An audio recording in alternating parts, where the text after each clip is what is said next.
arquiteta.paula Santos. Eu vou botar no chat aqui até para o pessoal seguir. Muito bom, gente. Vamos seguir. Deixa eu botar aqui com áudio. Vamos acompanhar, gente. Se liga só. Moradores de comunidades conhecidas popularmente como favelas alegar que uma operação com mais de 132 mortes tratou-se de um sucesso é quase uma confissão de crime. O dito governador, que primeiro mentiu sobre pedido de ajuda ao governo federal, agora alega sucesso em uma operação onde morreram policiais, população civil e também criminosos. Entrar no morro, promover uma ação totalmente fragilizada em sua estrutura desde o início, alegar que todos que ali tiveram suas vidas ceifadas faziam parte de associações criminosas, é só mais uma face do bolsonarismo disfarçado de governo, movido por princípios cristãos.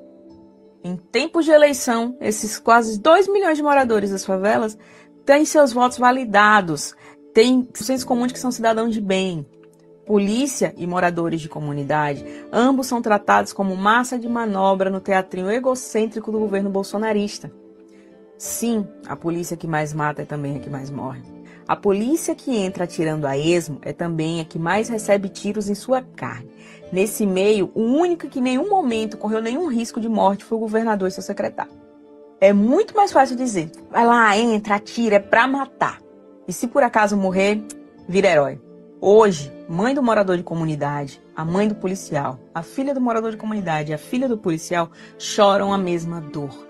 E sabe quem não tá chorando? Cláudio Castro, seu secretário Felipe Cury, os traficantes que são os reais donos do morro invadidos, pois esses todos estão em seus condomínios de luxo e mansões, repondo nesse exato momento cada peão que foi abatido nesse confronto. Nesse somatório de poderes, governo e tráfico, o resultado vai ser sempre negativo, porque quem perde a vida é a população trabalhadora. E nisso inclui os policiais. Por mais que não aceitem, são tão descartáveis quanto cada CPF do morador de morro. Nessa luta, eu sinto um mix de revolta, pena e medo, por saber que esse pode ter sido estopim para uma guerra ainda maior e que mais crianças, adultos trabalhadores e adolescentes cheios de sonhos, residentes das comunidades, favelas do Rio, podem ser as próximas vítimas estiradas no chão de um asfalto, lavado por sangue e cravejado a bala. A crítica aqui não vai ao combate ao tráfico, e sim ao uso desse pretexto para fazer cena, ao uso de vidas para compor teatro da vida real. Mas diferente da ficção, ao final os mortos não levantam, os buracos de bala não são cinematográficos, os traumas vão ser perpétuos. E mais uma vez o estado do Rio vira cenário para uma luta que parece não ter fim. O descaso com as vidas que entram ali para combater o crime e também com as vidas inocentes que estão em sua moradia lá dentro. É o que mais me choca. Falar de sucesso, falar que todos os mortos eram criminosos, só evidencia a fragilidade da vida e como o seu valor é estimado por um CEP. Vidas importam, mas quais? Residentes de quais locais e com quais CEPs? E o Estado... Que texto, hein? Caramba, que fala. Pois é, texto de autoria dela, né? E ela tá certa, né? Quais vidas importam? Porque aparentemente a dos 4 policiais não importam. Por quê? Como ela disse, se vão lá pra frente e matam a comunidade, beleza. Ou que matam bandidos, como eles dizem, beleza. Mas quando morre porque a operação foi mal sucedida, viram heróis. Mas será que a dona Débora, que é a mãe do Rodrigo Veloso, por exemplo, quer saber disso? Ela quer receber uma medalha? Seu filho foi um herói. Isso, aquilo. Não. Outro ponto que é importante também a gente trazer, é que tem um comentário aqui, inclusive, que é importante, do Oner Original, falando sobre o rapaz degolado. Olha porque que é importante. Gente, ser de esquerda é um conflito ético, viu? Porque a gente precisa defender o que a gente acredita o tempo inteiro. E não se trata de defender bandido. Por quê? O rapaz que ele está citando é o Iago Ravel.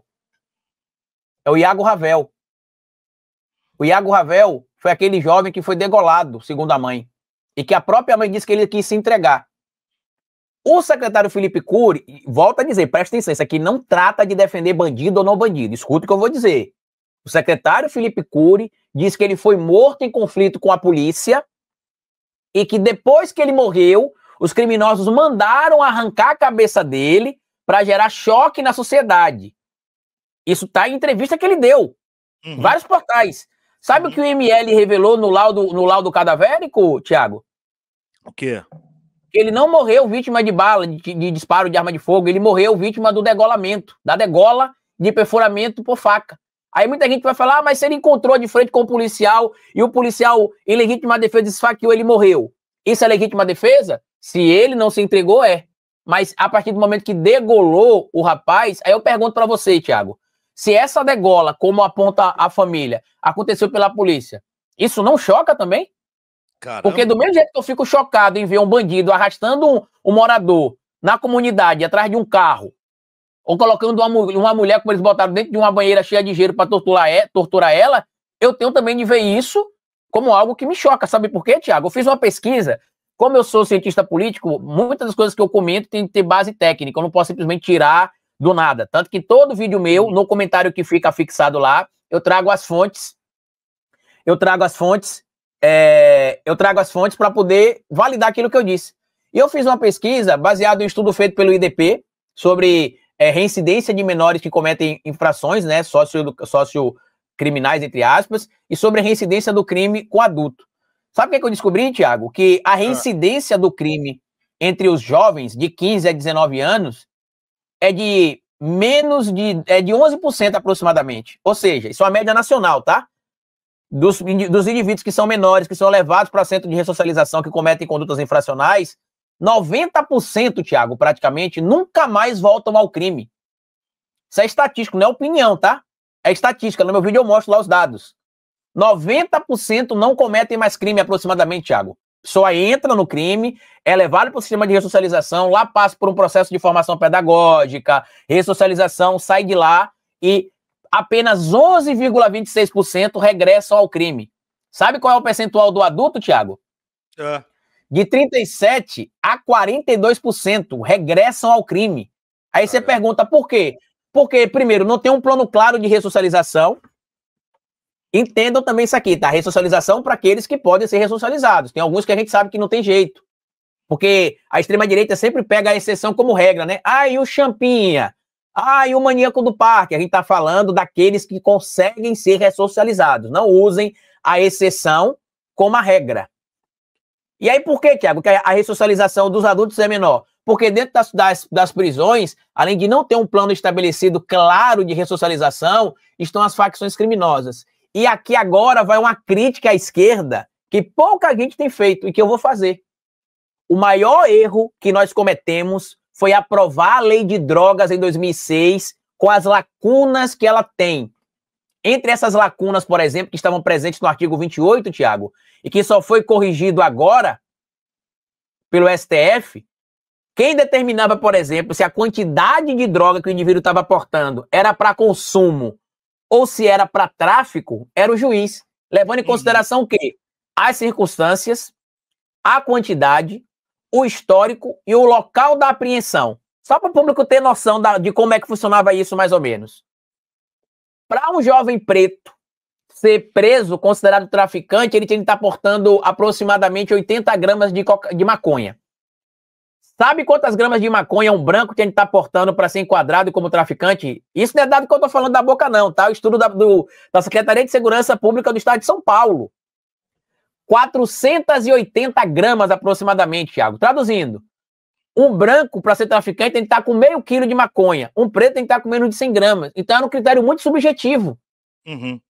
E a própria lei de drogas levou para a cadeia mais de 300... Só para o público ter noção. Hoje no Brasil, a maior quantidade de presos que a gente tem é pelo crime de tráfico. 300 mil presos. E sabe o que é que chama atenção? Metade desses 300 mil foram presos, Thiago, portando menos de 50 gramas de cocaína ou menos de 100 gramas de maconha. O que isto quer dizer? Que não são grandes traficantes. São os chamados bagrinhos. Mas quando entram no sistema carcerário, o que acaba acontecendo? Se mistura com as facções criminosas, porque eles precisam se proteger dentro da cadeia. E aí acaba acontecendo o quê? Saem graduados do crime, né? E tem um outro dado importante que eu pesquisei também. Porque esses governadores bolsonaristas saíram gritando de um lado para o outro, que não tem isso, que não tem aquilo.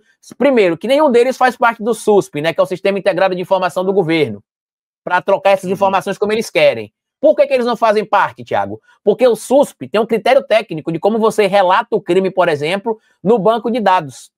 Os governadores têm relatos distintos. Por exemplo, tem casos que se tem uma chacina e morrem 10 pessoas, como foi em uma única ação, dependendo do estado, o governador conta aquela morte da chacina como um único homicídio. Ou seja, morreram 20 pessoas, por exemplo. Ele relata que foi um único homicídio, porque foi uma chacina em uma ação só. Sendo que pelo SUSP, a divulgação, a classificação tem de ser pela quantidade de homicídios, né? Ou seja, morreram 20 pessoas, Como agora, por exemplo, se o Cláudio Castro estivesse no SUSP, nessa operação teria de entrar os mais de 100 mortos. Claro. Entendeu? E aí o que eu descobri? Que nesse estudo, por exemplo, feito lá pelo IDP, você tem ali, ó, 3 estados especificamente bolsonaristas que não tem nenhum trabalho de pós. Por quê? A gente tá falando que o menor, ele se ressocializa, né? É estatístico, não é da boca para fora. É estatístico. Só que tem 3 estados bolsonaristas, Thiago, que não tem nenhum tipo de política para acompanhar o egresso, ou seja, o jovem que deixou o sistema de ressocialização e volta para a sociedade. Por quê? Porque como o jovem está em formação, você consegue mudar ainda aquele jovem e fazer ele voltar para a vida normal e sair do crime. Só que 3 estados bolsonaristas que têm índices altíssimos de jovens que reincidem no crime não tem nenhuma política para acompanhar o jovem que deixa o sistema de ressocialização. Quais estados, Thiago? Olha que ironia.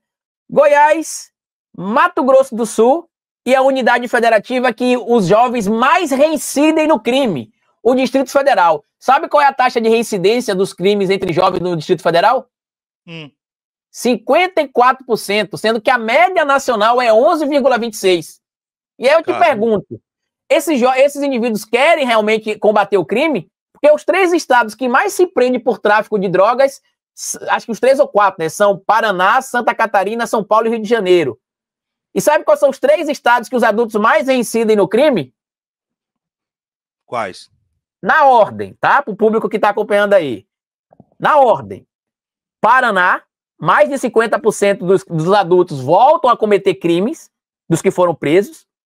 São Paulo, Rio de Janeiro e, em terceiro lugar, São Paulo. Todos esses, Thiago, com exceção do de São Paulo, né, Rio de Janeiro e Paraná, a margem de reincidência do adulto acima de 50%. São Paulo, uma média de 40%. Aí eu pergunto para vocês aqui, tá claro que só prender ou só matar não tá resolvendo. E aí, para finalizar a minha fala, Thiago, que eu vou precisar sair, inclusive eu passei até um bocado aqui do meu horário, eu vi aqui uma mensagem do WhatsApp do rapaz aqui que eu tenho um compromisso me perguntando onde eu tô, eu lembrei aqui que eu já passei do horário. Para finalizar, 2 pontos, tá? Vou citar primeiro o caso do Pernambuco. Uma pesquisa feita pelo INSPE e pela USP em 2004 mostrou que investimento na educação integral reduziu em 50% o homicídio de jovens entre 15 e 19 anos. Se descobriu também, sabe o quê, Thiago? Uma outra pesquisa, tá tudo lá no meu vídeo, no comentário fixado lá do vídeo, quem quiser vai lá ver. Se descobriu, sabe o que também? Que o Bolsa Família, como é um projeto, um programa de transferência de renda que leva os jovens para a escola, em alguns municípios que você tem uma ampla cobertura do Bolsa Família, você teve a redução de 21% em taxa de homicídio. Porque se você pegar esses jovens que cometem crime, mais de 90% não tem o ensino fundamental completo, seja o fundamental menor, do 1º ao 5º ano, ou maior, do 6º ao 9º ano. E a gente está vendo que com investimento em educação, o Pernambuco deu exemplo, redução de 50% da taxa de homicídios entre jovens de 15 a 19 anos. Agora vamos para o último exemplo. Você é gaúcho, né, Thiago? Sim. Vamos pegar o exemplo aí do Rio Grande do Sul, a cidade de Pelotas. Colocou em prática um projeto em 2017, com várias frentes, inclusive com apoio da Universidade Federal de Pelotas, com a integração da sociedade civil organizada, sociedades com a prefeita de Pelotas na época, que era do PSDB. Eu estou citando ela como alguém do PSDB para que as pessoas entendam que defender uma frente ampla de ressocialização não é defesa de bandido da esquerda, não, é um trabalho de inteligência. Eles criaram um projeto, Thiago, chamado Pacto pela Paz Pelotas. E eles conseguiram reduzir índices de violência significativo na cidade, simplesmente fazendo atuação em várias frentes. Ressocialização de jovens que cometem infração, uma aproximação da polícia, da comunidade, da sociedade, para que as pessoas não enxerguem mais a polícia como com medo e como alguém que só vai na comunidade para matar as pessoas. Elas precisam se sentir seguras em relação à polícia. Cursos de capacitação e de formação, educação para as pessoas, projetos sociais, tudo isso em várias frentes. O que é que isso prova, Thiago? Que se tiver um trabalho de inteligência, a gente consegue resolver. Eu até vi aí algumas pessoas dizendo assim, o próprio Alessandro Vieira, né, falou assim, eu discordo da fala do ministro Haddad, que somente com inteligência, como fez a Operação Carbono Oculto, não vai acabar com o crime. Meu amigo, deixa de ser desinteligente. O Haddad não falou que é para ser 880. Ele falou que não adianta só invadir a comunidade e matar 100, 200, que não resolve. Tem que ser um trabalho mais amplo, que haja, inclusive, em várias frentes. Porque você consegue... Pergunta a alguém que está aqui agora, tem alguém aqui no chat que é de uma dessas comunidades do Rio de Janeiro? Vocês estão conseguindo aí entrar e sair tranquilo? Qualquer pessoa pode conseguir entrar e sair dessas comunidades aí agora, sem nenhum medo de ser perseguido, morto ou assaltado? É simples, não. Por quê? Porque não se teve uma estrutura. Matar os bagrinhos não resolve. E o Papo, por exemplo, que falou assim, todos que foram presos são bandidos. Bom, de acordo com as informações que foram publicadas até agora, olha que grave, nenhum dos mortos estava na lista dos mandatos de prisão que foram para ser cumpridos. Nenhum. E dos identificados, 30 não tinha passagem criminal. Porque se você observar, teve inclusive, Tiago, um jogo de semântica do Felipe Cury, é o que ele falou. Todos os indivíduos mortos que foram identificados tinham anotações criminais. Só para o público entender o que é uma anotação criminal. Eu, Carlito Neto, supostamente fui no supermercado, peguei algo e fugi, não paguei, Tiago. Isso é um furto. Já é uma anotação criminal. Já é uma anotação criminal. Os indivíduos do 8 de janeiro têm anotações criminais. Por que ele não fala detalhadamente anotação criminal? O que é? Porque automaticamente a gente associou o seguinte, o indivíduo que teve passagem pela polícia, pela delegacia, é um criminoso.